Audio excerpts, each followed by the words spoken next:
6 on your side at 5 starts now.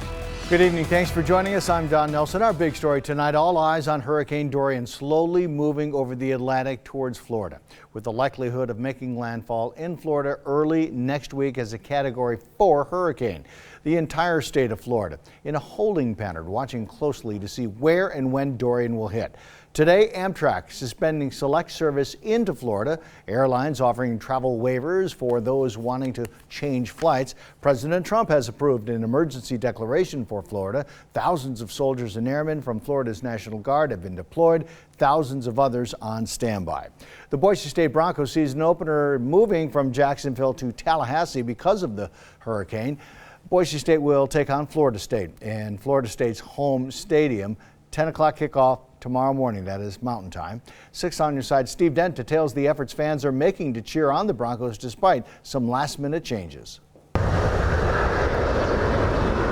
Fans have been eagerly awaiting a chance. Pretty fired up for that. To see the 2019 Boise State Broncos take the field. We're excited to see if we have a new quarterback. But Hurricane Dorian is forcing fans to call an audible as they leave for the Sunshine State. Well, we're going to Florida to see the hurricane, the football game. You might remember the last time Boise State took the field. Their game got canceled because of the weather in last year's bowl game. Thunder Bowl, yes, that didn't happen. The non-football game. Big disappointment. This time around, the Caseys will have to hitch a 2.5-hour bus ride. Mother Nature.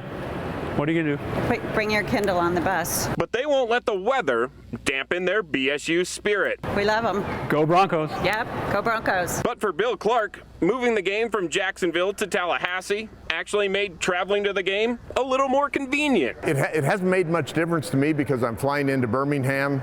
We've got a BSU fan, a buddy of mine in Birmingham. He'll pick me up and we'll drive to the game wherever it is.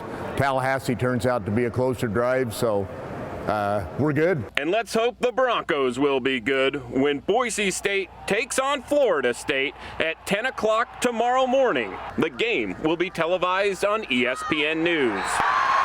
Steve Dent, 6 on your side.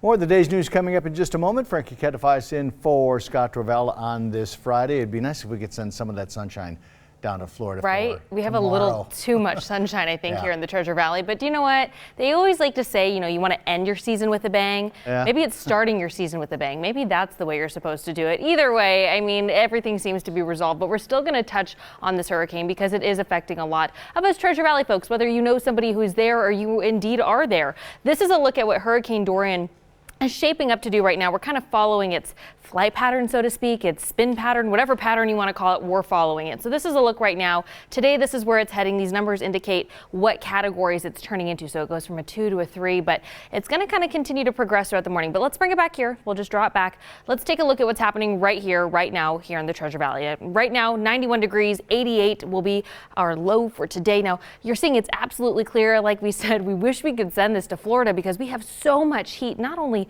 today, but for the rest of the week. Even just a little cloud cover is not going to really ruin our temperatures. We see that sun will be setting at 8:24. We're starting to notice that it's getting a little darker just a little bit sooner. Now tomorrow, for today, this is our hourly evening planner. You can see that 6 p.m., 91 degrees. We're still going to be very hot in our evening hours. We're going to hang in that 90-degree trend until about 8 p.m., but we're still very much high in the 80s, so it's not really going to feel too different for you. Now, 9 p.m. is where we're going to be at. 82 degrees is what we're seeing. It's going to be clear skies all around, so make sure you just kind of enjoy what you can. It's Friday. Get out there, enjoy the day. Maybe just have some water on hand for whatever you're maybe drinking. If it's not water, just chase it down with some water. Don? All right, thanks.